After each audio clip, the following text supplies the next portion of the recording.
gracias por estar aquí, gracias a Paloma porque al fin y al cabo ella y la asociación es la que organiza todos estos tinglao. Y bueno, os voy a pedir dos cosas en esta charla. Bueno, primero las preguntas dejármelas para el final por el tema que hemos dicho del tiempo, y bueno, también es un pequeño truco que hacen los que van a hablar para que no nos metáis en un aprieto, o sea, porque a lo mejor no soy capaz de solucionar lo que vais a decir. Y lo segundo, esto lo empiezo diciéndolo aunque sea un poco en inglés, open your mind, abran sus mentes. Voy a intentar explicar algo que para todos aquellos que piensan de una determinada manera, pues me gustaría que se dieran cuenta que hay otra manera de pensar. Y para los que piensan de la otra, que hay otra manera de pensar. O sea, abran sus mentes, no traigan ningún prejuicio. Bueno, primero, pues creo en Dios la evolución, que es la pregunta, pero vamos a centrarnos primero en una frase que dijo Kaufman. Kaufman es un biólogo que yo considero que esta frase tiene una fuerza y una importancia tremenda. La vida es una potencialidad de la materia. ¿Esto qué quiere decir? En esto estamos diciendo que la materia en sí misma tiene vida. Esto suena un poco extraño, pero sería algo así como decir, ¿y de una piedra podemos sacar vida? Pues señores, sí, esto viene a base de un proceso evolutivo y sí que es cierto que a partir de la materia podemos llegar a conseguir la vida, ¿no? Bien, primero pues vamos a ver los hechos. Y los hechos, el primer de todas las razones es la creación.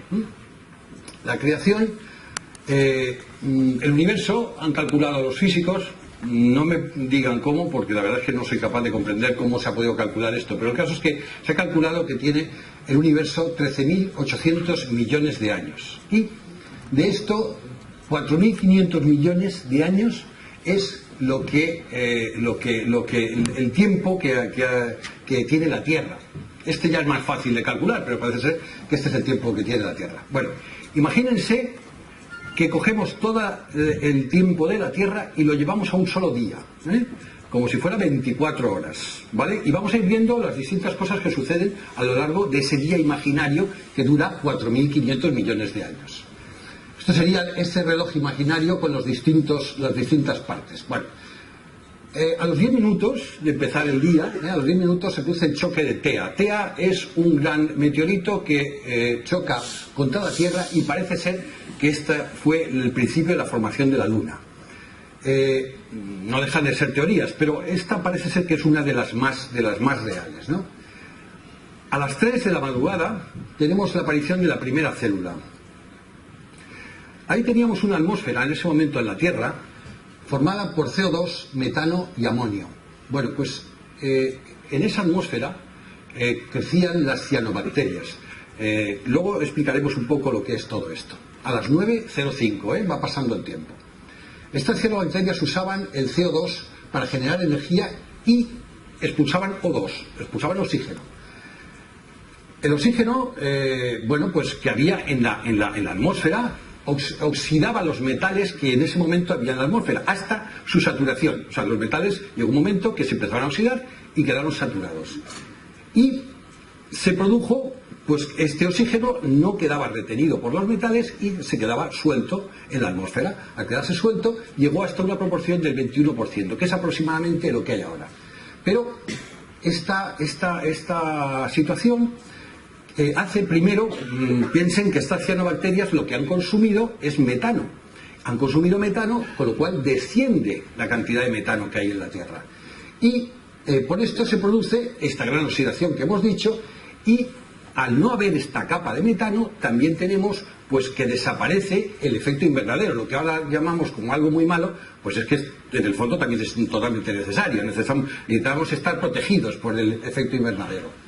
¿Qué es lo que ocurre? Que mueren las cianobacterias. O sea, estas bacterias que estaban ahí, que habían producido eso, no pueden soportar lo que ellas mismas han producido. Y eso es que mueren las cianobacterias. Bien. Después, a las 10:40, fíjense, va pasando el reloj, tic, tic, tic, a las 10:40 se produce la glaciación huroniana, una de las primeras. Y a las 10:45, o sea, un poco más adelante, la primera fotosíntesis. Después de la fotosíntesis producida por las bacterias, estas son bacterias procariotas, que luego explicaremos lo que es, Bueno, pues las bacterias procariotas y las arqueas, que son algo así como si fueran depósitos de citoplasma, depósitos de citoplasma. Y entre la unión de estas bacterias y de estas arqueas, por medio de la simbiosis, que como seguramente sabrán, es el que entre dos seres vivos se combinan y se ayudan el uno al otro, se nos formarían las primeras células eucariotas. Ya a las 2:30 de la tarde del día aparecen las primeras células eucariotas. ¿Qué es esto de eucariotas, procariotas y qué estoy diciendo? Bueno, la clasificación de los seres vivos, la mayoría de la gente pues dirá, ¿qué es la primera clasificación? Pues plantas y animales. Bueno, para los biólogos pues no es así. O sea, lo primero evidentemente son los procariotas y los eucariotas. ¿Qué son? Los procariotas son aquellos, las bacterias y las arqueas, que tienen, tienen el mensaje genético, toda la información genética está dentro del citoplasma, suelta, ¿vale? Y en los eucariotas la información genética se encuentra en el núcleo, en una determinada zona, en el núcleo. Bueno, ¿qué es lo que tenemos? Los procariotas son las bacterias y las arqueas, y los eucariotas las plantas, los hongos y los animales. O sea, fíjense cómo ya vamos diferenciando de lo que normalmente todo el mundo conoce, ¿no? A las 10:30 de ese día, perdón, a las 18:30 de ese día, ya a las 6:30 de la tarde, aparecen los primeros seres pluricelulares. Tenemos como los más sencillos las esponjas. Las esponjas para muchos les parecerá raro decir que es un animal. Pues sí es un animal. Lo que pasa es que es un animal sésil, que no se mueve, o sea, no avanza. ¿Para qué han querido los animales andar? ¿Para qué han querido los animales moverse? Principalmente para comer, para buscar comida. Bueno, pues estos animales lo han conseguido sin necesidad de eso. Están fijos y por medio de filtración consiguen su alimento.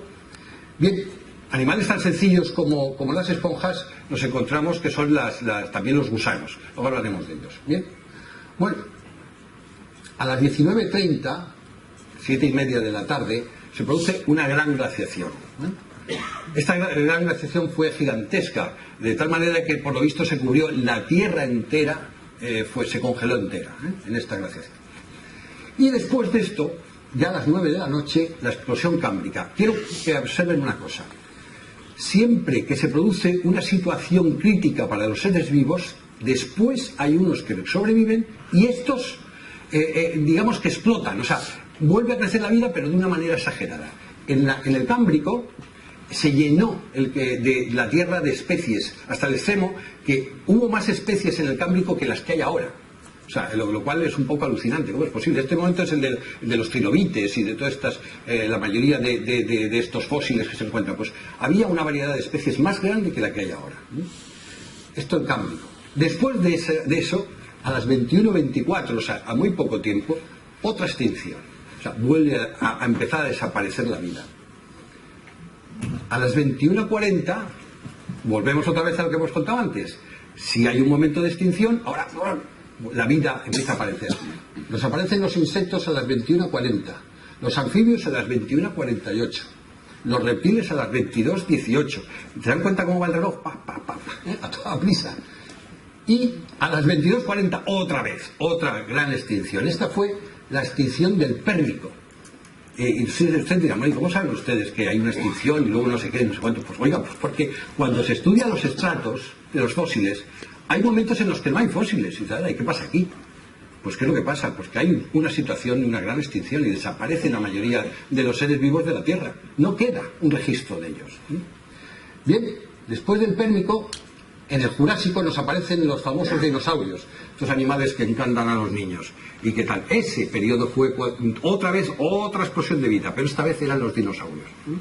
Los dinosaurios, posiblemente, esto no es del todo seguro, pero posiblemente un montón de volcanes que hubo por la zona de Siberia, o meteoritos que se producían, un meteorito que cayó muy grande en la Antártida, produjo una destrucción. O sea, en ese momento una gran cantidad de polvo cubrió la Tierra, cubrió como si se hiciera de noche, y a la vez se produjo una destrucción del ozono.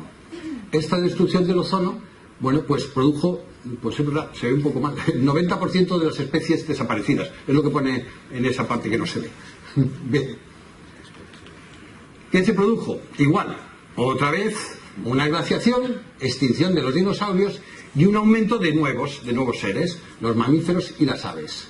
Las aves, y todos sabrán, lo habrán oído ahora muchas veces porque se dice que los grandes dinosaurios son en realidad los predecesores de las aves actuales, no lo que se suele pensar que de decir un dinosaurio es como un lagarto. No, pues el lagarto está mucho más alejado de los dinosaurios que una gallina, para que lo vean. Bien, el Archaeopteryx, este es un fósil muy conocido y muy famoso porque es algo intermedio entre un ave, si se fijan tiene dientes, un ave tiene plumas, luego si tiene dientes tiene parte de reptil y parte de ave, el Archaeopteryx. Pero como estos hay varios, no es el único, no es el único. Bueno, a las 23:36, dense cuenta que se está acabando casi el día, nos aparece la Pangea. ¿Esto qué es? Bueno, pues esto es el momento en el que los continentes, las distintas placas tectónicas se separan y se forma lo que actualmente está, cómo están actualmente las distintas placas en la Tierra, ¿no? Bien, después de esto, 23:58, nos quedan 2 minutos para que se nos acabe el día, 2 minutos. Aparece la edad de hielo, con 4 glaciaciones, o sea, aquí no hemos parado de tener glaciaciones, Fíjense las que ya les he estado diciendo que eran realmente grandes y estas ya no eran tan importantes, pero aquí ha habido 4 glaciaciones con 4 periodos interglaciales. Ahora mismo nos encontramos en el último periodo interglacial, ahora mismo. En los últimos 47 segundos, o sea, cuando estamos ya abriendo el champán y estamos puestos con las copas y las uvas, aparecen los homínidos. Pero fíjense esto, los homínidos nos aparecen en la historia del hombre, lo que es la historia del hombre que nosotros conocemos, o sea, prácticamente desde los egipcios y anterior, apareció en el último segundo de ese día. O sea, ¿esto para qué nos vale? Pues esto es primero pues para un baño de humildad. Señores, no somos nada, somos un auténtico churro. O sea, justo. Toda nuestra historia es un segundo de la historia de toda la Tierra. Un segundo en ese día imaginario, que estamos diciendo. En un poquísimo tiempo. Pero es que esto en el tiempo. En el espacio todos sabrán, porque ahora han visto estos vídeos en los que aparece una persona y luego la Tierra y luego el universo y luego... Pues somos un granito de arena en una playa, no, menos que eso. Entonces, parece un poco increíble que este mono pretenda entender toda la complejidad del universo siendo tan poquito. Bueno, lo siento que lo primero sea decirles, señores, no son ustedes, ni nosotros, ni nadie, nada que valga la pena. Historia de la evolución. Bien, ¿cuáles fueron sus personajes? Bueno, como siempre, los griegos los primeros. Evidentemente son unos tíos, hay que reconocerlo, porque Aristóteles ya empezó a pensar en la gran cadena del ser. ¿Y qué dijo? Que las especies son inmutables. O sea, que cada especie formábamos como una cadena y cada eslabón es totalmente independiente e inmutable. Pero bien, sin embargo nos encontramos con Empedocles, que es anterior a Aristóteles, que este señor ya empezó a decir que el universo cambia. O sea, el tío dijo, esto no lo veo claro. Por lo menos sacó una deducción muy antigua. El universo cambia. Después nos encontramos con Santo Tomás de Aquino, posiblemente uno de los sabios más grandes que ha tenido la historia. Santo Tomás de Aquino sacó un libro, la Summa Teológica, y la Summa Teológica, que seguramente ustedes sabrán que es un libro en el cual se explica la existencia de Dios y lo divide en 5 vías. Va dando cada vía, va diciendo es por esto, y las vías tienen una lógica increíblemente aplastante, ¿no? Pero nos vamos a centrar en la última, la quinta vía. La quinta vía dice que el universo está ordenado y Dios es el gran ordenador, es el ser que ha ordenado todo esto. Esto es lo que decía Santo Tomás. Después nos encontramos con Linneo. Linneo es este señor así gordito, con cara simpático, que escribió El Sistema Natural. Y este señor fue importantísimo para la biología. ¿Por qué? Porque cuando se estudiaba se empezó a dar cuenta de que había un auténtico desorden, era horroroso. O sea, llamaban a un pájaro de una manera en un sitio, en otro un pardal, un gorrión, un burriato. Bueno, esto es un lío. En cada sitio le llaman de una manera. Hay que organizar esto. Y entonces empezó a organizarlo, y no solamente eso, empezó a organizar las distintas familias. Y vamos a ver aquí la organización del oso grizzly. Si se dan cuenta, al principio, el oso grizzly, que está aquí, pertenece al reino de los animales, Animalia. Al filum de los cordados, de los vertebrados. Si se dan cuenta, la estrella de mar ya no está. A la clase de los mamíferos, Mamalia, ya no están los reptiles. Al orden de los carnívoros, ya no está la ardilla, no me salía este bicho. Bien, la familia de los úrsidos, no se encuentran los zorros. El género Ursus, no se encuentra el panda. Y al final, la especie Ursus arctos, que está abajo, no se ve, que es el nombre que se le puso científico a este oso. Bien, esto, ¿qué es lo que fue? Ahora vamos a explicar otro investigador. Buffon, de ese mismo año, de esa misma época, Buffon definió el concepto de especie. Entonces, también de una vital importancia, ¿no? El concepto de especie. Y dijo que para explicar la especie tenía que haber aislamiento reproductivo. O sea, ¿qué quiere decir esto? Pues que sencillamente especies son aquellos animales que se pueden reproducir entre sí. Los perros los podemos reproducir, incluso razas distintas de perros, incluso un chihuahua con un gran danés, aunque fisiológicamente no sea posible, pero biológicamente sí es posible. Bueno, pues lo mismo, pero sin embargo no podemos cruzar un perro con un gato. No se reproduce. Entonces son dos especies distintas. Y ya definió, está claro, el aislamiento reproductivo. Pero amigos, siempre hay algo que los estropea. Tenemos a la mula, ¿y la mula qué es? Pues la mula, como ustedes sabrán, es el cruce de un burro con un caballo, y claro, y produce un animal que, bueno, ¿a este cómo le llamamos? Y entonces, pues nada, decidió, pues vamos a hacer un cruce, Equus africanus o Ferus, ya está, ya tenemos como, le ponemos el aspa y ya la tenemos. Pero, ¿qué es lo que busco yo con esto? Pues mire, esto, que la taxonomía, que es esta ciencia, que es la que estudia la clasificación de los seres vivos, es un invento humano. Esto no está en la naturaleza, de verdad. Esto no lo hemos inventado nosotros, porque tenemos ese deseo y ese afán de analizarlo todo y de clasificarlo. Pero claro, como es un invento humano, falla, muchas veces falla, y ya nos daremos cuenta. Las religiones animistas, ¿qué tipo de religiones son estas? Las religiones animistas son las que en realidad le dan a cualquier carácter que no pueden comprender el hombre, sobre todo son religiones primitivas, pues decían el rayo, el sol, le dan un carácter humano, una dignificación, una deidad, el dios del sol, el dios luna, el dios tal. Y bien, bueno, pues era una manera de poder explicar todo esto. Pero esto nos lleva a un tremendo error, el antropocentrismo. El antropocentrismo, y lo quiero contar porque el antropocentrismo es una de las razones que la mayoría de las leyes que se estudian en ciencia se cae en un tremendo error, y es considerar al hombre el centro, el hombre el ombligo.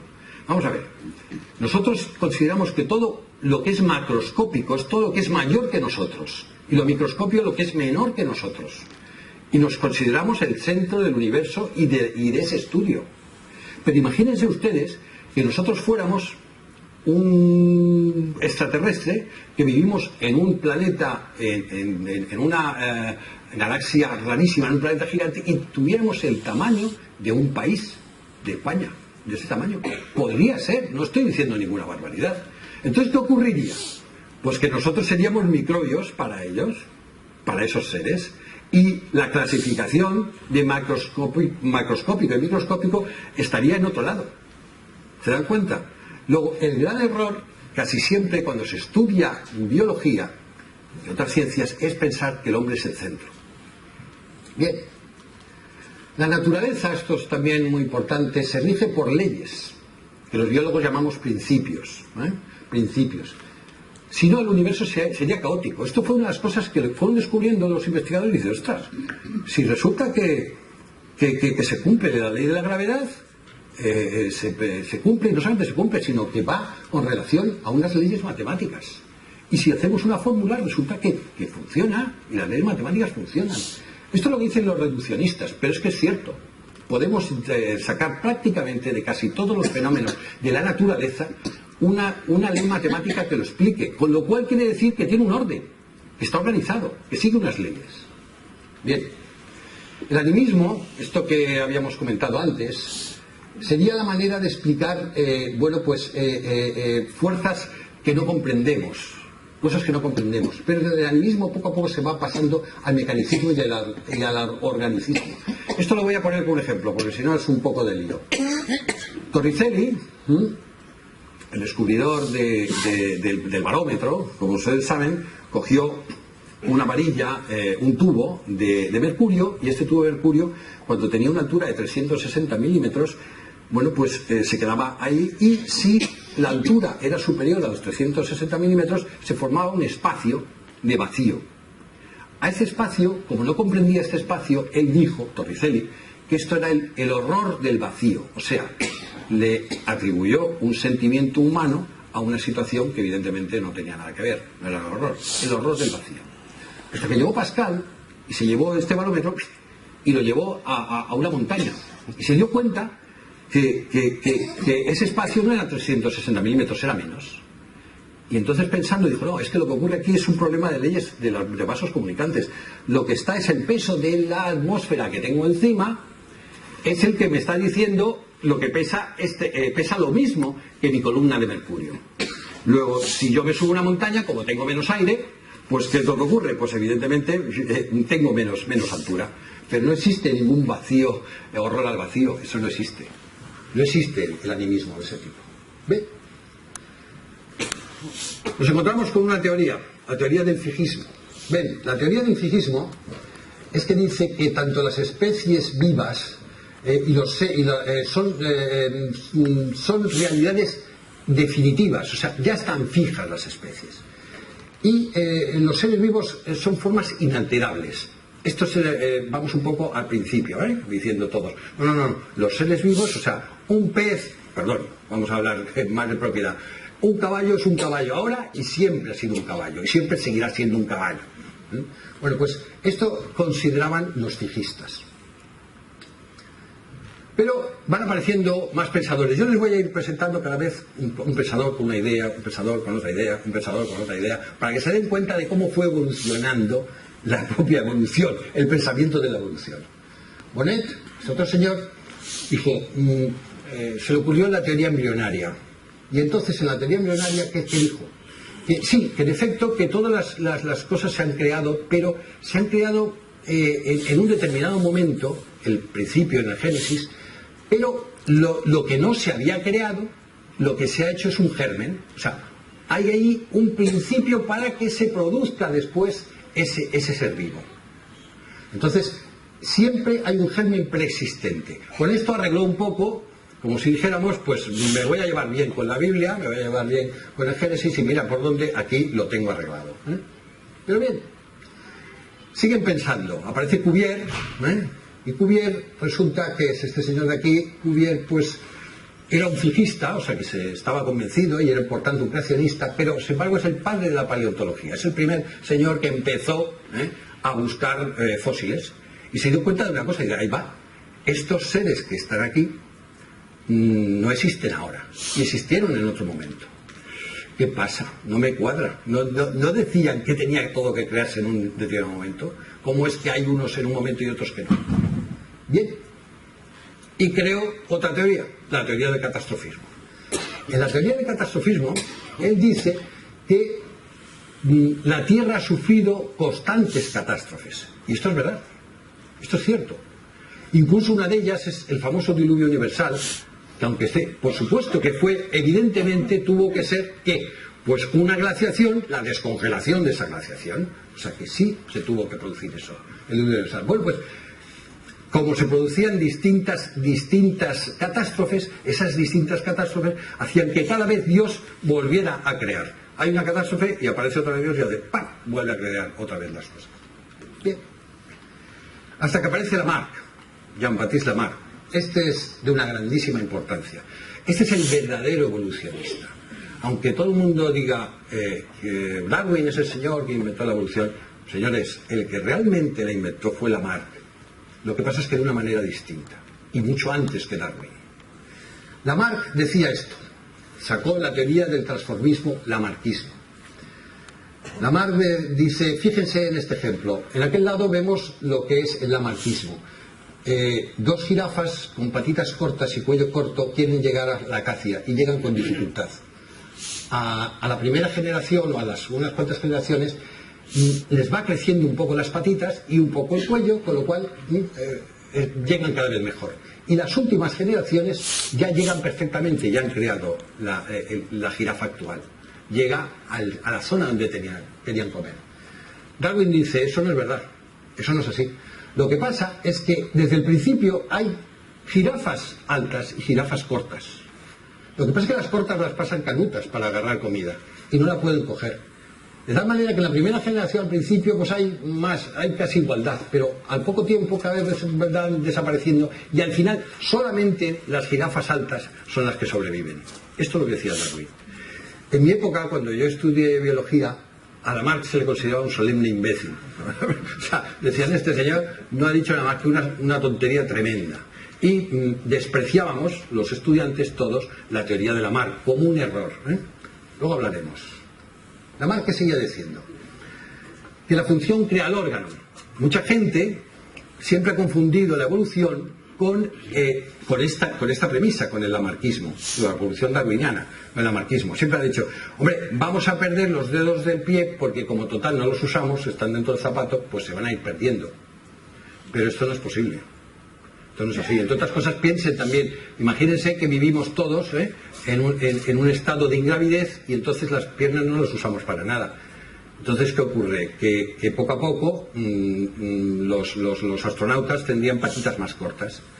No han caído en el detalle que a las señoras no les gustan los hombres de patitas cortas, con lo cual no se van a reproducir. O sea que está claro que no es eso, por ahí no funcionan las cosas. Bueno, para esto se tenía que producir la herencia de los caracteres adquiridos. O sea, lo que se va adquiriendo, este cuello que vamos estirando, pues hace que se transmita a tus hijos. Imprescindible. Pero, amigos, se produce lo que llamamos la barrera Weismann, los biólogos. ¿Y qué es esto? La imposibilidad de transferencia de información entre la línea somática y la germinal. Explicado. Las células somáticas son todas las células que ve usted, que me está viendo a mí, todo eso, todo es somático. Las únicas células germinales son, en mi caso, los espermatozoides. Y en el caso de cualquiera de las señoras de aquí, un óvulo. Una sola célula. Un óvulo. Esa es la célula germinal. Y el resto son somáticas. Bueno, pues no se puede transmitir información desde las células somáticas a las células germinales. Por este principio. Y porque es así, se ha comprobado. Bien, con lo cual, no podemos... Ese cuello que se va estirando cada vez, no lo podemos pasar a hijos. Sigamos, tenemos otro pensador, Owen. Owen, que es este señor, bueno, pues no creía en el cambio de las especies, decía que no, era un fijista convencido. Y no solamente eso, sino que además dijo que cada especie era fruto de la creación divina independientemente de su aparición. O sea, dijo, no, Dios lo ha creado y da igual cuándo. O sea, no importa. Este seguía totalmente convencido, y es de la época darwiniana. Tenemos a Wallace, Alfred Wallace, este otro señor. Alfred Wallace, pues era muy amigo de Darwin, de la época, eran amigos. Y además empezó a utilizar palabras como adaptación, la población de Malthus, empezó a decir, y de él se conoce lo que se llama el efecto Wallace. ¿Qué es el efecto Wallace? Pues miren, el efecto Wallace es, si nosotros cogemos una especie y en ese momento la dividimos y nos la llevamos a una isla, a una parte de esa especie, llevamos a una isla y empiezan a reproducirse durante muchas generaciones. Si luego queremos volver a cruzar esos descendientes que eran de la misma especie, resulta que no se reproducen. ¿Por qué? Porque ya ha variado de tal manera que es otra especie. Esto se llama efecto Wallace. Esto yo lo he vivido, lo he conocido. Porque los que lo saben, bueno, he trabajado en bisones muchos años y se ha hablado mucho de la reproducción del bisón americano y del bisón europeo. El bisón americano y el bisón europeo es el mismo animal, pero sin embargo, por culpa de esa división, posiblemente en la época de la Pangea, cuando se dividieron, por culpa de esa división no es posible conseguir reproducción de los animales, de estos dos animales, no es posible. Bien. Por fin nos aparece Charles Darwin, nuestro amigo Carlos, el gran sabio. Bueno, pues hay que reconocer que pese a que nos metamos con él, este señor es muy serio. Este señor es un gran investigador.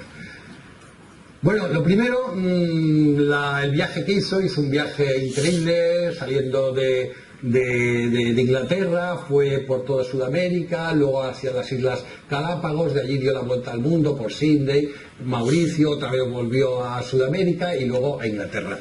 5 años se tiró, 5 años dando vueltas, cogiendo bichitos, o sea, vamos, cualquier biólogo, yo cuando sea mayor quiero ser Darwin, o sea, esto es impresionante. 5 años dando vueltas, cogiendo bichos con cazamariposas y demás, de locos, o sea, vamos, una gozada. Bueno, pues, además, era un tío listo, y además, pues, de pasárselo bien, escribió El origen de las especies. Este libro, de lectura obligada para la mayoría de los biólogos, aunque no muchos se los han leído, pero bueno, y que tengo que decir que cuesta leerlo, está muy bien explicado, evidentemente es un detalle minucioso de cada uno de toda la observación que hizo durante los 5 años y de las deducciones que saca ahí. Pero ¿qué pasó? Por esto creó la teoría de la evolución del darwinismo, que está basado sobre todo en esta premisa, en la selección natural.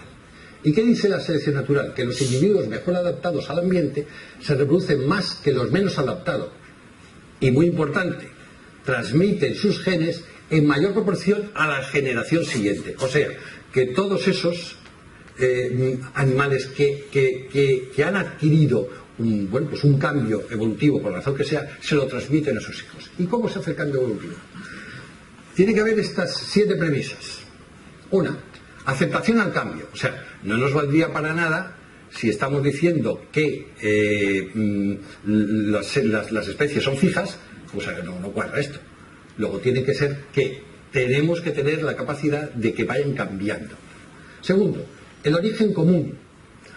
El mismo árbol filogenético. Esto es realmente impresionante. Yo reconozco que ante esto me quedo alucinado. O sea, todos nosotros, estos trozos de madera que pertenecieron antes a una planta, un hongo, un mosquito, un líquen, un pez, todo tiene la misma molécula de la cual provienen, el mismo DNA, del mismo. ¿Se dan cuenta esto lo increíble que es? Todos los seres vivos vienen de una misma molécula, del DNA. Si en el momento que aparezca en la Tierra un ser que no tenga este DNA, posiblemente sea un marciano o venga de otra galaxia. Aquí en la Tierra todos vienen de lo mismo. Perdonen, pero yo me quedo realmente asombrado con esto. Francamente. Perdón, que me he ido. Presión del entorno. O sea, el entorno es algo así como un escultor. Está esculpiendo a las especies. Y es el entorno el que da forma a las especies. Variabilidad entre individuos de población. Si no tenemos individuos distintos en la población, si no hay altos y bajos, gordos, altos, unos que tengan la nariz más grande, otros que huelan mejor, otros que tal, si no hay esa variación, la selección no va eligiendo. Carácter heredable. Es necesario que esto se pueda heredar, si no, no lo transmitimos a los hijos. Y entonces no se produce la evolución. La evolución por deriva genética, el azar. Aquí está posiblemente una de las cosas más criticadas de la evolución. Y es que dicen que todo esto se ha producido por el azar. Luego entraremos en ello. Y luego algo también de una importancia tremenda. Cada cambio evolutivo es una ventaja para el individuo. O sea, esto sí que quiero que lo intenten coger. Si un ser vivo tiene un cambio evolutivo, si ese cambio evolutivo no es una ventaja, automáticamente eso desaparece, ese ser muere. Solamente si es un cambio evolutivo y que le produce una ventaja, se perpetúa en la especie, si no, no. Bien. La publicación del origen de las especies en 1859 fue un escándalo descomunal. Se organizó una de narices. Las autoridades eclesiásticas, sobre todo los anglicanos, hay que darse cuenta que esto ocurría en la Inglaterra victoriana, la Inglaterra más purista que ha habido, y en ese momento, bueno, pues se dijo incluso que la visión era la visión más degradante del ser humano jamás concebida. Eran ideas perversas. Pero no solo fue la iglesia anglicana, fue la iglesia católica y la iglesia protestante. Y porque no había más iglesias, sino todos se habían puesto en contra de él, absolutamente todos. Y además, es más, hay que darse cuenta que si nos ponemos en esa situación y en ese momento, en Inglaterra, ellos consideran, acababa de ocurrir la Revolución Francesa, y desde luego esto empezaban a considerar que era una parte más que venía del continente, del malvado continente, y que el malvado continente traía ideas de la Revolución Francesa. Pero además Darwin tenía un tremendo problema de presión familiar. Su mujer era una mujer tremendamente cristiana y no concebía lo que estaba haciendo su marido. Pero es que además él era muy amigo del sacerdote anglicano del pueblo, y esto le hacía que dijera, pero ¿qué estás haciendo? ¿Qué estás haciendo? Bien. Voy a poner un momento esto. Do you not care that you may never pass through the gates of heaven, and that you and I may be separated for all eternity? Of course I care. Of course I do. What do you think has kept me in limbo all these years? I am a mutant being. I'm a scientist, and I dare not study for the fear of seeing more clearly what is already as plain as day to me. I do not think that's torture enough. I think you're at war with God, Charles. We both know it is a battle you cannot win. Fíjense, Carlos, te estás metiendo con Dios y es una batalla que no puedes ganar. O sea, esto hay que darse cuenta la presión tremenda que sufrió en ese momento Darwin por este motivo. Voy a hacer un pequeño inciso para explicar lo que es el método científico. Lo digo por una cosa, porque normalmente se oye con mucha facilidad, dice, es que esto está demostrado científicamente. Las cosas no es tan fácil que estén demostradas científicamente. Y para eso tienen que seguir lo que llamamos el método científico. ¿Y el método científico qué es cuando estudiamos una teoría? Primero necesitamos un objeto, vamos a estudiar un fármaco y comprobar que ese fármaco, pues hace falta un objeto para ser estudiado. ¿Y estudiamos el qué? Pues una determinada molécula. Esa molécula tiene una composición X. Tenemos una hipótesis de trabajo. Esa molécula cura la enfermedad tal, mata la bacteria cual. Vale, señores, ya tenemos dos principios. ¿Qué y qué es lo que hace? Ahora tenemos que experimentar. Vamos a empezar a probar esto. Lo probamos una y otra vez, y otra vez, y otra vez, y otra vez. O hacemos un trabajo de campo. Puede ser, aquí sería de laboratorio, pero puede ser un trabajo de campo. Y se repite N veces. Tantas que tiene que haber un tratamiento estadístico. Los que conozcan estadísticas sabrán que hay reglas matemáticas, el chi cuadrado es una de ellas, que nos dice si una prueba que está realizada muchas veces tiene validez para ser tenida en cuenta. Y después del tratamiento estadístico, esto se publica en una revista importante científica, Nature, que habrán oído hablar, es científica americana, distintas de este nivel, y después se somete a discusión. Porque puede haber un tío en la China que haya hecho el experimento y diga, señores, a mí esto no me funciona. Y entonces no pasa el método científico. Luego, demostrar una cosa científicamente es muy difícil, porque tiene que pasar todo esto. Si no, sencillamente es la opinión de un científico. Pero eso no es una demostración científica. Bien. Cuando aparece el darwinismo, realmente es cuando aparece el creacionismo. El creacionismo que nos dice, bueno, pues que todo fue creado por Dios, aunque esto era una idea que ya venía de antiguo, pero sin embargo, como teoría que se pone a contraposición del darwinismo, es cuando aparece. Todo fue creado por Dios al principio de los tiempos, como dice el Génesis, incluso con afirmaciones como la Tierra tiene una vida de unos 6.000 años, y todas las especies aparecieron en el momento de la creación. Bueno, pues esto sería esta visión. Pero sigamos viendo más gente. Tenemos a Mendel. Mendel es muy famoso, fue un sacerdote católico anterior a Darwin, que descubrió las famosas leyes de Mendel por medio de pura experimentación. O sea, este señor se dedicaba a cruzar guisantes de una manera y de otra, y el tío fue sacando leyes que hoy en día siguen funcionando y que funcionan. Las sacó, fueron muy buenas. Bueno, pues la herencia, la unión de estas leyes con el pensamiento de Darwin fue lo que empezó a crear el neodarwinismo. O sea, que Darwin no explicaba cómo se producían esa transmisión de la información, y fue a través del momento que ya empezaron a hablarse de los genes, diciendo, no, esa información es porque es a través de los genes. Pero bien, vamos a entrar con más. Spencer, este señor, fue bastante radical. Entró en la evolución, es la supervivencia del más apto. La supervivencia del más apto, pero llegó al extremo de lo que se llama el darwinismo social. ¿Qué es esto? Llegó incluso a decir que la desigualdad social está producida por la evolución. Dense cuenta el tremendo peligro que tiene esta afirmación. Esto es un poco decir que todos aquellos seres que son jefes, que son los que están en la cúspide arriba, no es porque sean en ese momento hayan conseguido lo que sea, no, es porque evolutivamente vienen de una raza superior.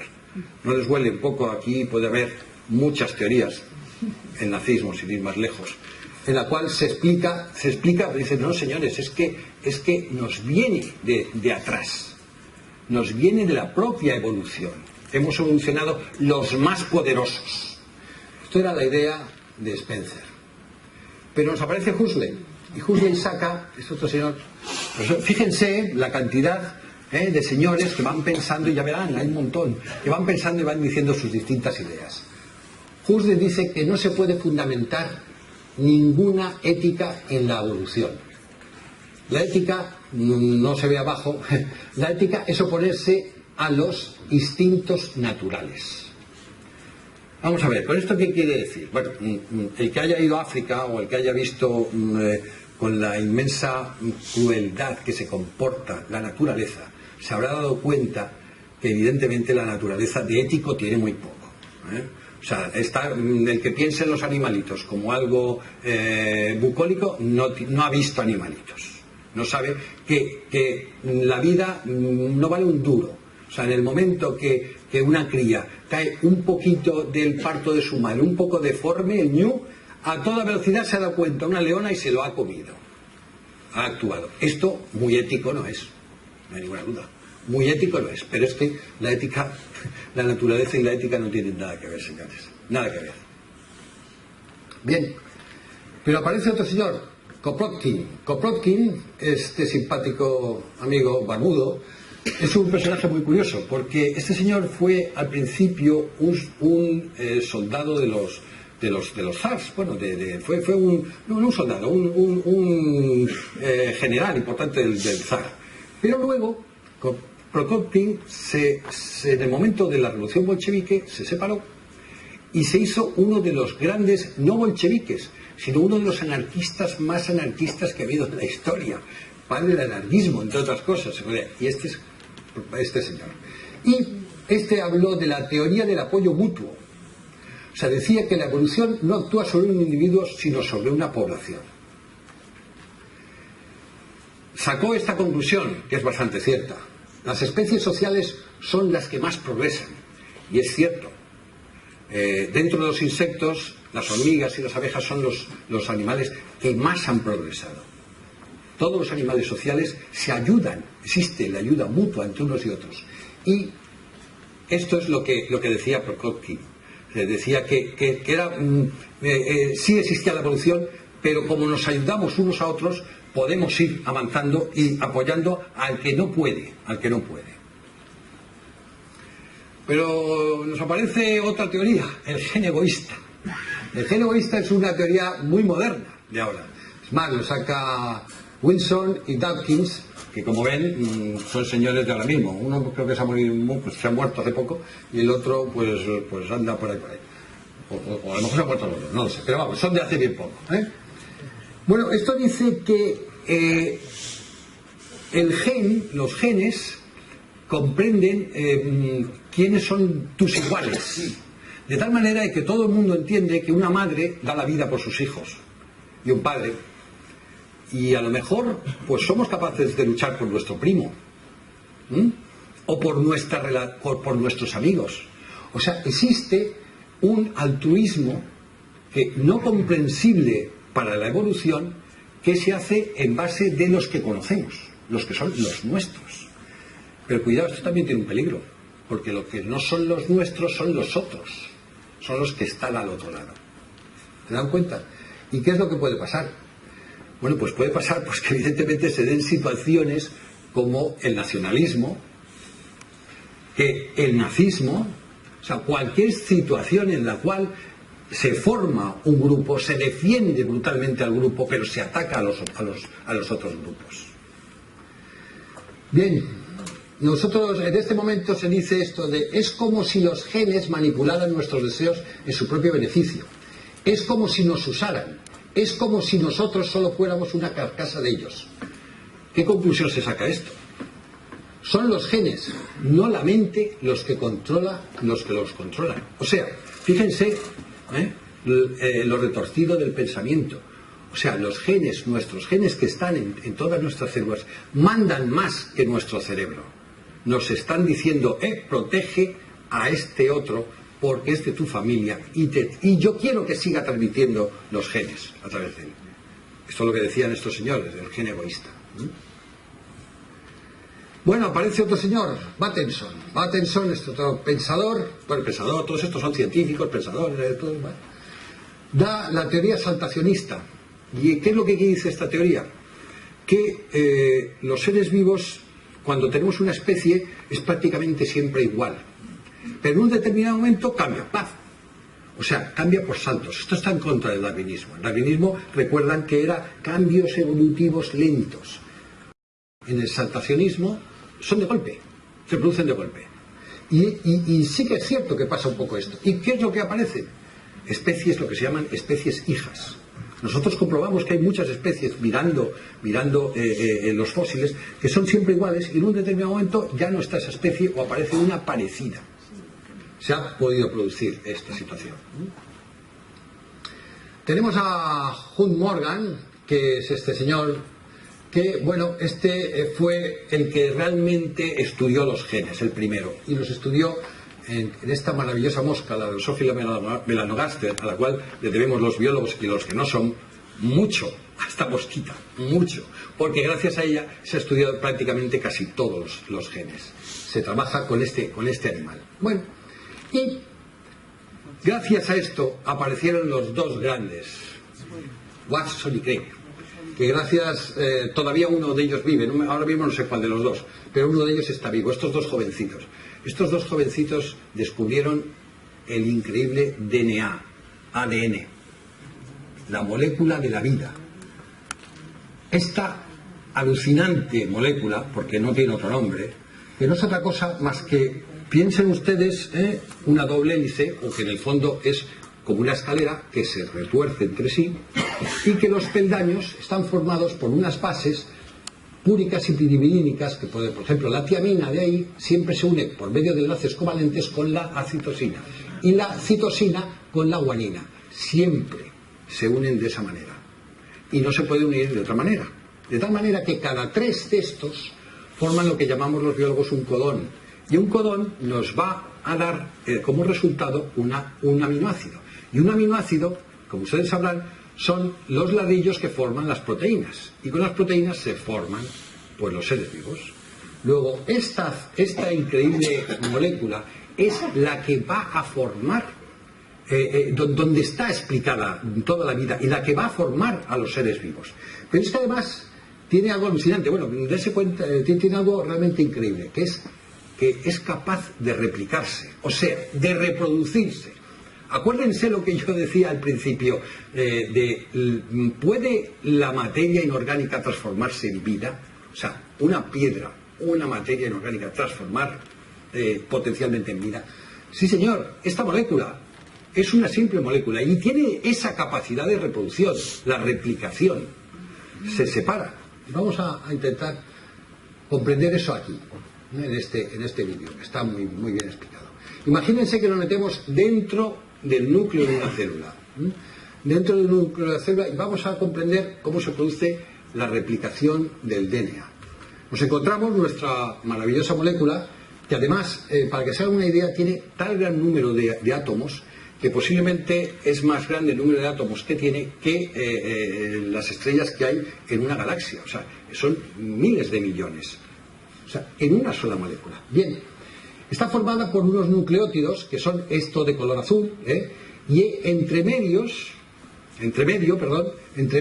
tenemos los famosos escalones de la escalera, que son las bases púricas y pirimidínicas que habíamos dicho antes, que siempre se tienen que corresponder porque tienen un enlace covalente por el que están unidos, ¿vale?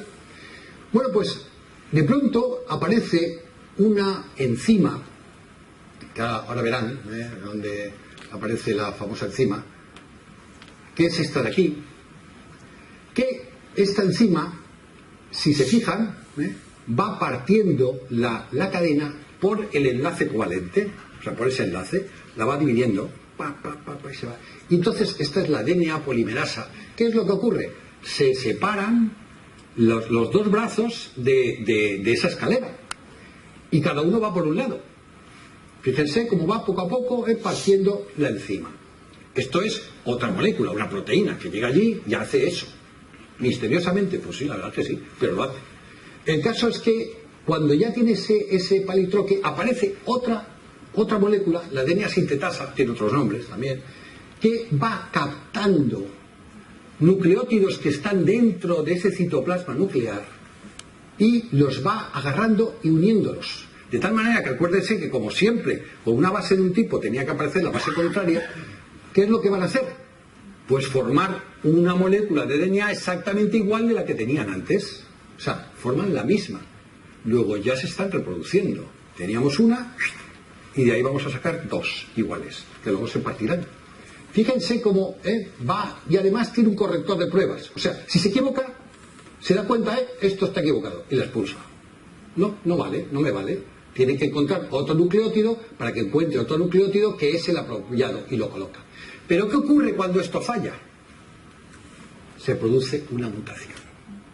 O sea, cuando ustedes dicen, que ha tenido una mutación, ¿qué es una mutación? Pues una mutación es esto, señores. Se ha equivocado la DNA sintetasa en poner la secuencia, sino que ha puesto otra.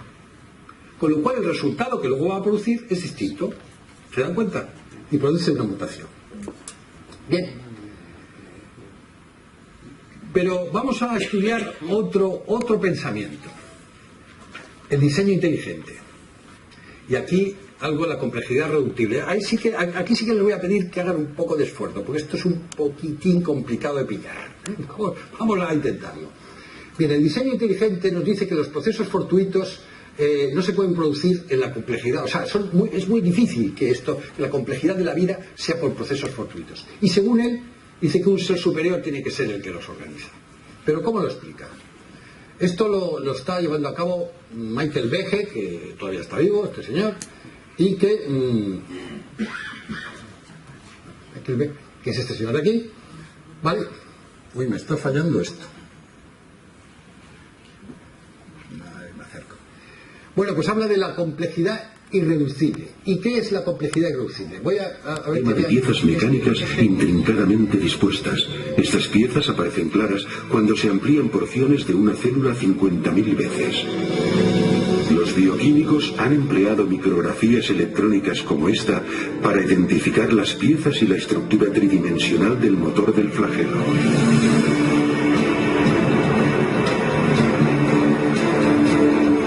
Con esta investigación han desvelado una maravilla de ingeniería a escala miniaturizada. Howard Berg, de Harvard, lo ha designado como la máquina más eficiente del universo. Algunas de estas máquinas giran a 100.000 revoluciones por minuto y tienen una conexión fija con un mecanismo transductor o detector de señales que recibe información del medio en que se encuentra. Incluso cuando están girando a esta velocidad pueden detenerse en seco. Solo necesitan un cuarto de vuelta para detenerse y cambiar el sentido de giro y comenzar a girar a 100.000 revoluciones en la otra dirección. Y lo mismo que los motores fuera borda en las lanchas, tiene una gran cantidad de piezas que son imprescindibles para su funcionamiento. El flagelo bacteriano, 2 marchas adelante y atrás, con refrigeración por agua, movido por energía protónica, tiene un estator, un rotor, una articulación en U, un eje propulsor y una hélice. Y funcionan como estas piezas de maquinaria. No es por comodidad que les damos estos nombres, es que estas son verdaderamente sus funciones. Desde su descubrimiento, los científicos han tratado de comprender cómo hubiera podido surgir un motor giratorio mediante selección natural. Hasta ahora no han sido capaces de ofrecer ninguna explicación darwinista detallada. Para ver por qué, debemos... Bien, vamos a ver si explico este tema. Estamos hablando de un flagelo que tienen las bacterias. Las bacterias utilizan el flagelo se mueve a toda velocidad y esto sirve para que la bacteria se mueva, se propulse. Como han visto, es una máquina compleja. O sea, es una máquina que tiene un montón de partes. Bien, que se mueve más con una grandísima precisión. 100.000 revoluciones por minuto. Un coche Fórmula me parece que anda por los 7.000. O sea, que es una barbaridad a la velocidad que va. Bien, pues esto, dense cuenta que vamos a suponer que una mutación produce un cambio, un primer cambio. ¿Y el primer cambio cuál sería? Bueno, pues el primer cambio sería la aparición del flagelo. O sea, lógicamente son más de un gen los necesarios para la aparición de un flagelo. Pero vamos a suponer que solo es un gen y aparece un flagelo. La bacteria que tiene ese flagelo no le vale para nada, no se mueve. O si no se mueve, a la bacteria le estorba. Y como le estorba, ¿qué es lo que pasa? Pues que no tiene utilidad evolutiva. Y entonces no lo transmite. Es más, lo más lógico es que esa bacteria muera. No lo transmite. Para que lo transmita y luego pasemos al siguiente paso, que es que ese flagelo tenga un motor, que se mueva, tienen que producirse unos pasos intermedios. Esos pasos intermedios nos están diciendo de que cada mutación tendría que venir una siguiente mutación, y una siguiente mutación, y una siguiente mutación, y un enlace de mutaciones inútiles en medio. Luego, ¿qué es lo que dice el diseño inteligente? Que para esto tiene que haber una orden de un director de orquesta, de un ser superior que diga, no, sigue por aquí, porque al final va a aparecer el flagelo que se mueva. Porque antes no vale para nada. ¿Se dan cuenta lo que la idea? No sé si me he explicado bien. Bueno, pues... Pero aquí ocurre una cosa. Que ni el diseño inteligente ni la evolución de vida únicamente al azar, o sea, ni lo que he dicho, son teorías científicas. Porque es imposible probar que son falsas. No se puede probar que son falsas. Igual que no podemos probar que son falsas, no podemos probar que son verdaderas. Luego, no es una teoría científica. Pero es más. La ciencia ha demostrado que Dios no existe. O la ciencia ha demostrado que el universo, la vida, es el resultado del puro azar. Ambas afirmaciones son falsas. Porque la ciencia no puede demostrar esto. Ese es el problema. Es que no lo puede demostrar. Porque para demostrarlo tiene que seguir el método científico. Y el método científico, dígame cómo se hace para poder explicar esto. No se puede. Bien. Sigamos con pensadores. Conrad Waddington. Conrad Waddington, este señor, descubrió la epigenética. La epigenética es algo realmente alucinante, está ahora muy en boga. Dice que los genes pueden ser activados y desactivados dependiendo del medio ambiente. Fíjense en una cosa. O sea, cuando se descubrió la cadena, hubo un investigador japonés, perdóneme, pero no me recuerdo el nombre, que se dio cuenta que un montón de genes no valían absolutamente para nada. Es más, la mayoría no valían para nada. No tenían ninguna misión. Y entonces, ¿y esto qué hace aquí? Y entonces descubrieron que hay una serie de compuestos, que estos compuestos activan diferentes zonas de los genes. O sea, que lo que hemos dicho de la jirafa que te estiraba el cuello, a lo mejor, ¿qué es lo que pasa? Pues por el azar se podía producir lo que decía Darwin, pero por medio de esto se podía decir, no, es que estos compuestos activan la zona de estirar el cuello, el gen de estirar el cuello. Entonces, señores, a lo mejor tenía razón Lamarck, al que en mi época le poníamos como un tonto razones. Pues a lo mejor tenía razón, porque resulta que la epigenética nos está diciendo, esto no funciona así, esto funciona porque hay otras partículas que ponen en funcionamiento y es el medio ambiente el que está haciendo que cambie, no el azar. Lamarck, el de antes. Claro, nos encontramos, bueno, pues que Darwin evidentemente pues ha puesto sus teorías, Pero Darwin pues tiene dentro de sus teorías cosa totalmente lógica, porque pasa en todos los científicos. Hay muchas lagunas. Y estas lagunas son las que vamos poquito a poco descubriendo y diciendo, por aquí tenía razón, por aquí no tenía razón. Aquí hay una muy importante, el segundo principio de la termodinámica. No vamos a entrar, y sin más si hay algún físico en la sala, dirá, ¿qué estás diciendo, amigo? Pero bueno, el segundo principio de la termodinámica nos viene a decir que la probabilidad de que se vaya hacia el desorden es cada vez mayor. Un ejemplo sencillito. El entrar en un cuarto de un adolescente, hay una probabilidad de que esté ordenado y millones de que esté desordenado. De que esto esté aquí, porque solamente hay una manera de que esté ordenado. Esto está aquí, esto está aquí, esto está aquí. Solamente hay esa posición. Y esa se considera ordenada. Desordenadas hay miles. Luego la probabilidad de que sea desordenada es mayor. Bueno, pues esto pasa con el universo. Se le llama el principio del pesimismo universal. Da igual lo que hagamos, todo tiende inevitablemente al caos. Tenemos al universo en contra nuestro, porque nos vamos desordenando poco a poco. Bien. Aquí hay un físico muy famoso, Rödinger, que les sonará a ustedes el tema este del gato de Rödinger, que es bastante conocido. No entramos en él porque esto sí que ya es bastante difícil.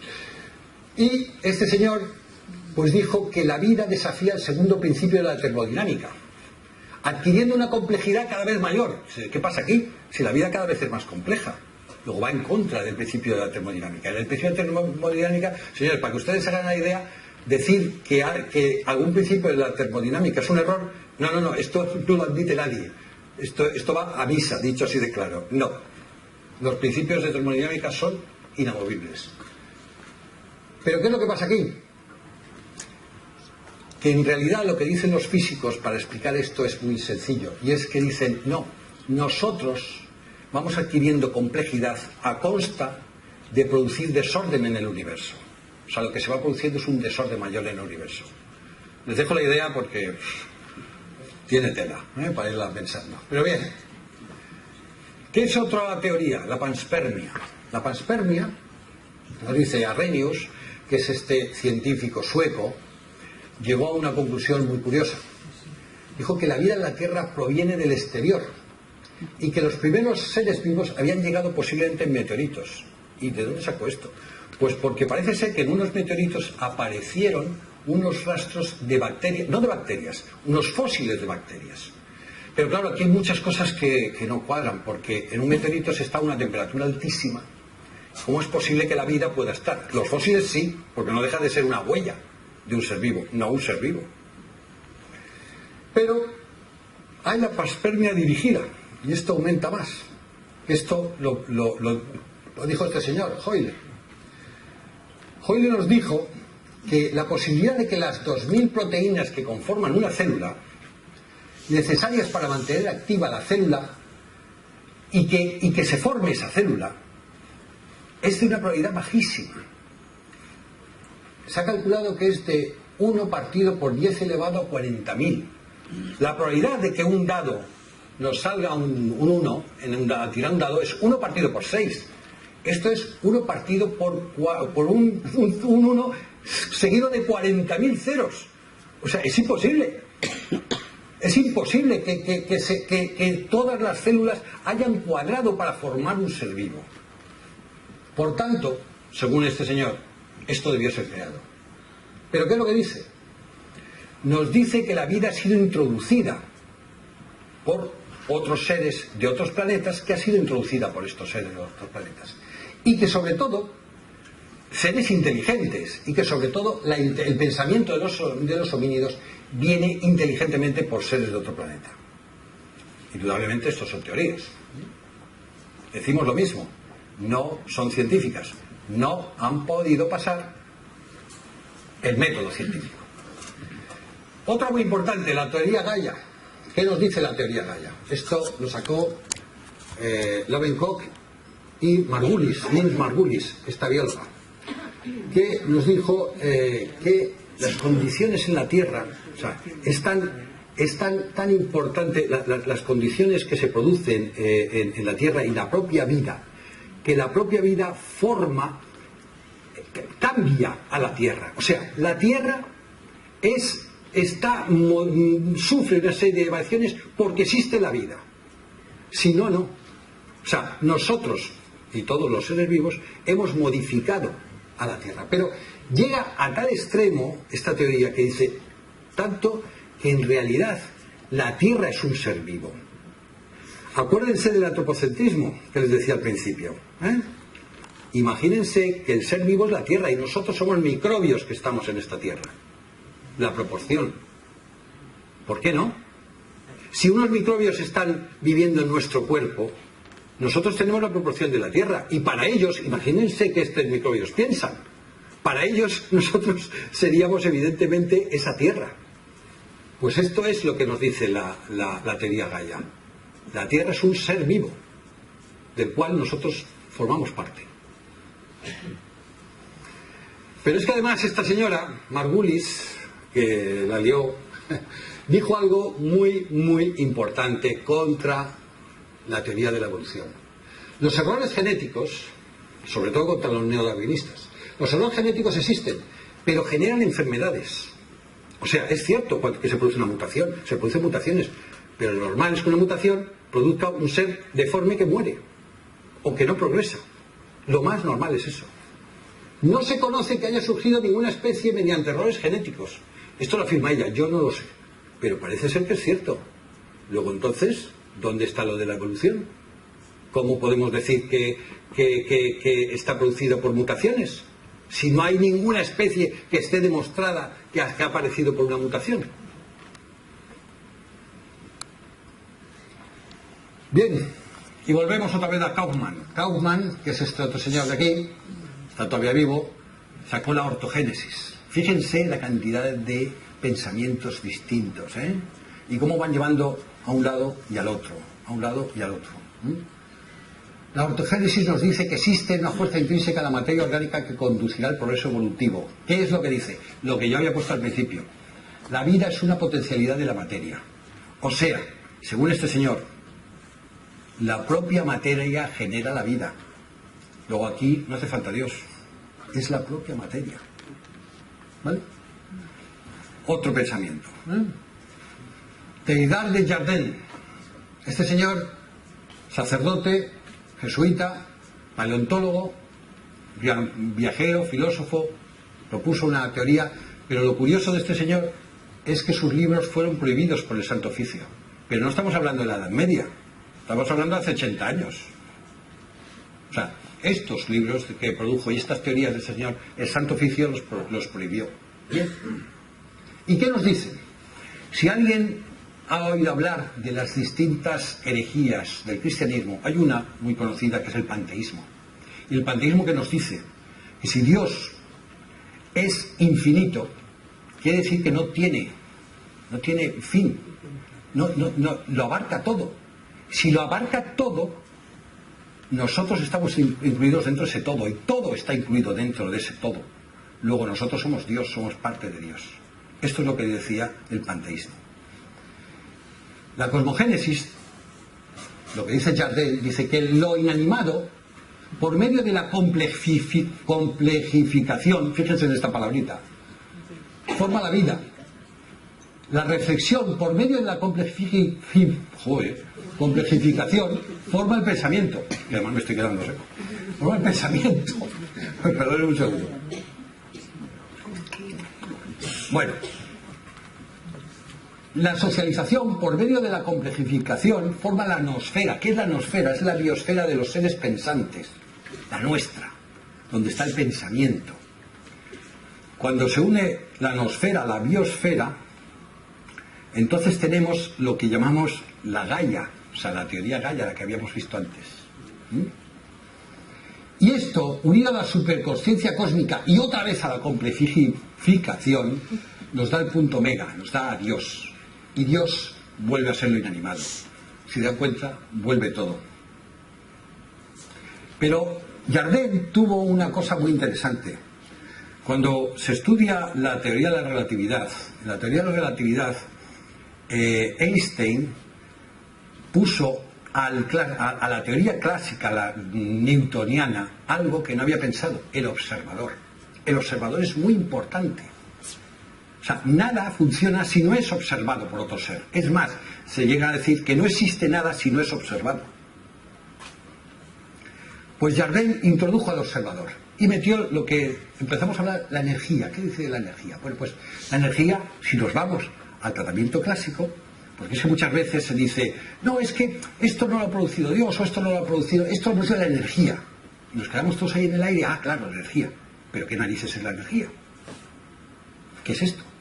La energía. La energía, clásicamente, es la capacidad para producir un trabajo. Esta línea negra que hay ahí, de la causa que va al efecto, eso es la energía. Pero según Jardin, es la capacidad para producir complejificación.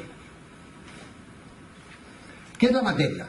Pues la materia, pues todos conocemos las partículas elementales, que hay alrededor de 200 partículas, el electrón, el protón, el neutrón, y que cada vez van encontrando más, partículas elementales, ¿vale? Que se juntan y forman los elementos que todos sabemos de la tabla periódica de los elementos, unos 108, y que esto formará las moléculas. Las moléculas pueden pasar a las moléculas orgánicas, y las moléculas orgánicas son aquellas moléculas que ya tienen además una estructura cuaternaria, una forma tridimensional, de tal manera que tienen actividad por su forma, no solamente por su composición, por su forma. Alexander Oparin, ruso, este señor, hizo un experimento interesantísimo. Cogió agua hirviendo, la hizo pasar pero un matraz por una ampolla en la que había una mezcla de metano, amoníaco e hidrógeno. ¿Se acuerdan? Esto es lo que había en el mundo antes, en la creación. Bueno, perdón, al principio en la Tierra. Metano, amoníaco e hidrógeno. Y unas chispas que podían ser rayos. A base de ir pasando el agua hirviendo por ahí una y otra vez y una y otra vez, resulta que en el matraz final aparecieron moléculas orgánicas. Luego, fíjense, a partir de una situación totalmente inorgánica nos empiezan a aparecer moléculas orgánicas. ¿Y qué es lo que tenemos? Una sopa primigenia, que es lo que llamamos los biólogos, en la cual hay una asociación de megalomoléculas, cada vez moléculas más grandes. Y estas megalomoléculas, por medio de la presión del entorno, pues cambian estructuras y se van poniendo las estructuras a estructuras más estables, cada vez más estables. O sea, el entorno hace que solamente las estables puedan funcionar. Bien, y se consigue con esto lo que se llama una memoria. Ya sé que aquí caigo en el antropocentrismo otra vez, pero parece ser que se acepta que las moléculas tienen una memoria que guarda, esta molécula funciona, esta no. Bien, y luego nos da la capacidad de replicación, el famoso ADN, DNA, RNA, la molécula maravillosa, la molécula de la vida. Esta molécula, de la que ya hemos hablado antes. Bien, y se forma también la membrana. O sea, todo esto necesitamos, está en el citoplasma suelto, necesitamos una membrana, que además la membrana tiene que ser una membrana viva, no es un simple papelito o una bolsa que guarda, no, tiene capacidad, está viva. ¿Y esto qué nos va a dar al final? La célula. Luego, fíjense el razonamiento, hemos ido a través de moléculas y poco a poco, hasta llegar a la célula viva, la primera célula. Célula procariota, célula eucariota, ¿de acuerdo? ¿Por medio de qué? De la dichosa palabrita, de complejificación. De que se va complicando la cosa. ¿Vale? Y por medio de esto tenemos seres monocelulares, que solo forman una célula, y que pasarán a ser pluricelulares, posteriormente, por la especialización celular, también por lo mismo, porque se va complicando la cosa, por la complejificación. ¿Vale? Y todos son pasos evolutivos. Pasos evolutivos. ¿Y qué nos dan al final? Los vegetales y los animales.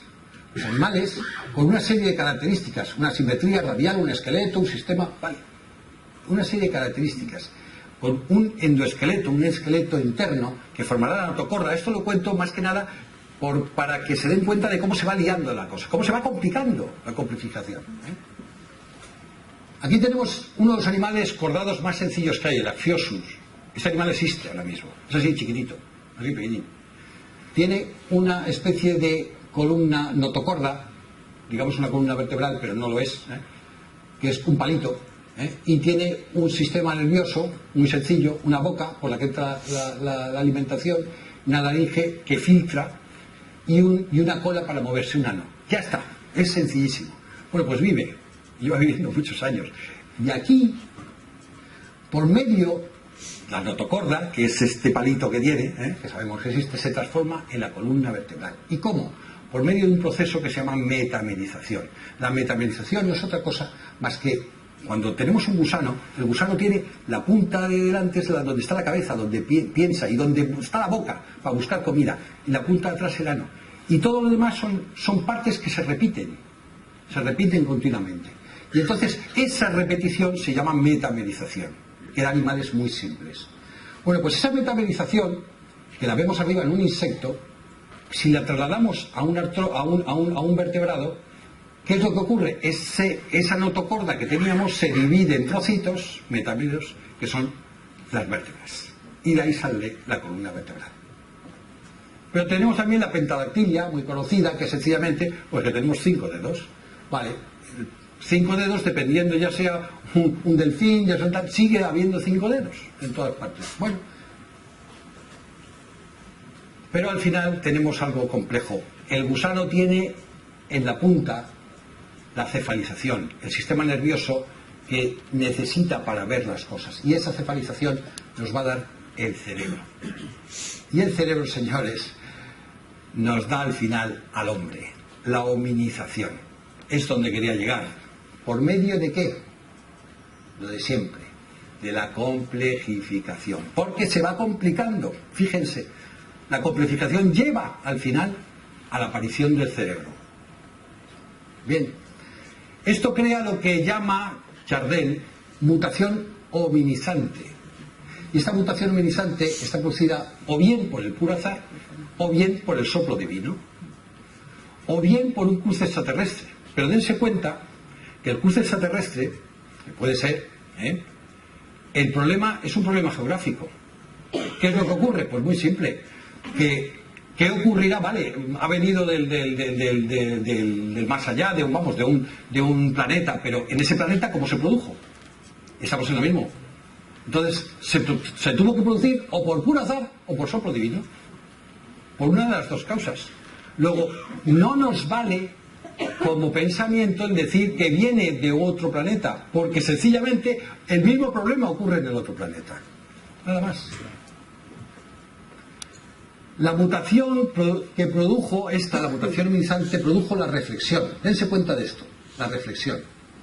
¿Qué es? Reflexión no es solo saber, sino saber que se sabe.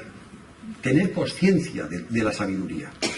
Este matiz, se van a dar cuenta, se explica aquí. Si tenemos un mono, acuérdense de Odisea en el espacio 2001, viene un mono hacia ti con un palo, y con el palo le da con el palo al otro mono. ¡Plaf! El mono piensa y dice, toma la previsión. ¿Qué previsión? Ostras, salgo corriendo. O se me puede ocurrir otra cosa. Puedo coger un palo más grande que el mono que me está atacando. Y cojo un palo más grande, la invención, invento. Y le pego al otro. Y luego se lo cuento a mis amigos, a los de alrededor. Oye, que si coges un palo más largo que el de ese, le puedes, con reflexión, cooperación social. Así va evolucionando. El cuerpo homínido fue transformándose para captar al máximo esta nueva propiedad hominizante. ¿Cómo? Adquiriendo la posición bípeda. ¿Y por qué? Porque necesitaba liberalizar la mano.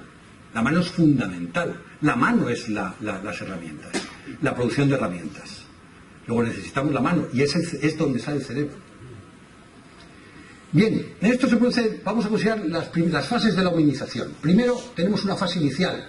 La fase inicial, alrededor de unos 6 millones de años, prosimios, simios, los primeros prosimios, monos un poco evolucionados, ya los simios, monos más evolucionados, los primates, monos todavía más mayor, y pasamos a la siguiente fase, la fase de tanteo y maduración.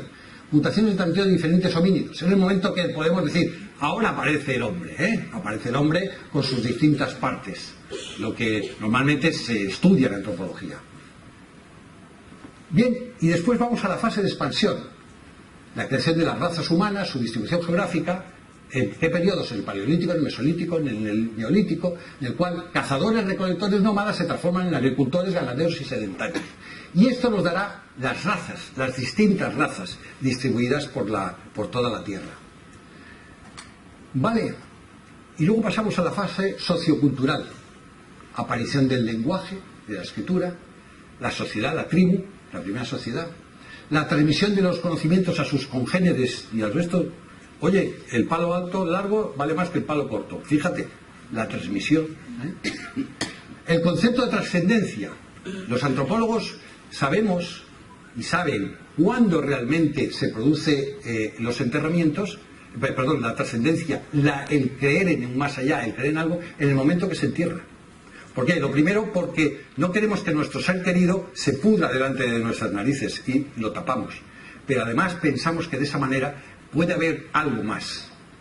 Y eso es un concepto que ha ayudado mucho a la antropología. La idea del bien y del mal, tremendamente antropocentrista. Concepto de justicia y derecho, fabricación de herramientas y la captación de la belleza y del arte. Esto podríamos ponerlo en la parte más alta del hombre, donde está ya el momento en el que se empieza a captar el arte, la belleza en sí misma. Voy a nombrar a un catedrático que yo he tenido, Antonio Rodríguez de las Heras, este señor, que decano de la Universidad de la Carlos III, y que además, pues propone esta teoría muy interesante. Las fases de la robotización. Habla de la fase inicial, igual. Las herramientas manuales, la aparición de las herramientas manuales, el hacha, el arco, y llama a esto el homo protesicus. O sea, el hombre crea una prótesis para que con esta hacha pueda cortar. Esta hacha actúa como prótesis para él. Y es el momento que empieza a hacer de todo para ser prótesis.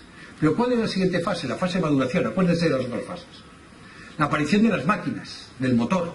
O sea, en el momento que somos capaces de poder utilizar la energía y esta energía transformarla en trabajo. Los coches, las máquinas, tal. Bien. Después pasamos a la fase de expansión. La informática, Internet. Y el valor es la información. Pero luego posteriormente a la fase de sustitución. ¿Y esta qué es? La aparición de la robótica, del Big Data y de la inteligencia artificial. Vamos a ver este ejemplo. Imagínense, porque ¿cuál es el cerebro que tiene la humanidad? Internet, señores. Internet es el cerebro de la humanidad. Ahí está prácticamente todo. Y lo que no está todavía, ya lo meterán. Ya la gente que lo teclee y lo termine metiendo. Está toda la información. Los hombres meten información a la red y se pasan información entre ellos. Los ordenadores meten información. Los ordenadores meten información y reciben información de la red. Y a la vez, entre ellos se pasan información. Pero ¿qué ocurre si de pronto creamos un ser? El Homo Bionicus, es muy cachondo el nombre, pero vale, pues sí, el Homo Bionicus es el robot que hemos hablado tantas veces. Y este robot puede perfectamente estar hecho pues con tejidos. Sabemos perfectamente ahora las impresoras 3D que nos pueden meter tejido humano y crear una estructura. Y este robot, ¿qué cerebro tiene? Internet, el cerebro de la humanidad. Tiene todo el conocimiento ahí y lo transmiten unos a otros. Recoge todo ese conocimiento. Pero es que imagínense que este robot pasa la información a fábricas, ¿por qué no? Tiene capacidad y por supuesto y conexión y pasa la información a fábricas. Y se reproduce, señores. Va a formar otros robots igual que él. Se reproduce. O sea, hemos conseguido un ser con capacidad de reproducción. ¿Y qué pintamos nosotros? Esto es un poco... A ver, no me tiren piedras ni me hagan nada, pero al fin y al cabo, para mí, el fin del mundo aparecerá con el momento que los robots y la inteligencia artificial nos superen y nos quiten de en medio porque no pintamos nada, porque ellos ya son capaces de reproducirse y de ser todo. Y entonces, señores, volvemos a la pregunta. ¿Creó Dios la evolución? Bueno, antes tengo que decir antes una cosa. El cambio de actitud de la Iglesia Católica, porque se le acusa mucho que si la Iglesia Católica está encerrada en sus ideas. No es cierto. Pío XI crea la Academia Pontificia de las Ciencias. Y tanto Pío XII, Juan Pablo II y el Papa Francisco admiten la teoría de la evolución y afirman que no es incompatible con la religión. O sea, que no pensemos que la Iglesia está anclada ahí, sigue todavía en la Edad Media. No, señores, esto es así. O sea, que no, ellos se dan cuenta que no, que las cosas funcionan por eso. Pero yo sigo pensando que el diseño inteligente puede ser una explicación a esta idea tan compleja. Y volvemos a ir otra vez a lo mismo. ¿Qué es la otra parte? Lo que decía Kauffman, la vida es una potencialidad de la materia. Pero, caray, tiene que formarse algo a través de la propia materia, y la materia ella sola decide la creación de la vida. Las ideas de Kauffman, del otro lado. ¿Creo Dios la evolución? Pues mire, señores, yo ante esta pregunta siempre diría una explicación bien clara. Los que sean creyentes, evidentemente Dios creó la evolución, clarísimo. Y los que no sean creyentes, esta pregunta no tiene sentido. No tiene ningún sentido para ellos. Luego, no se la hagan. Está más claro que el agua. Es que esto no es científico. Esto sencillamente no puede ser demostrado por el método científico. Esto es un tema puramente filosófico, religioso, ético, métalo donde ustedes quieran, pero no se puede demostrar científicamente. Y bueno, pues muchas gracias, pero esto es todo.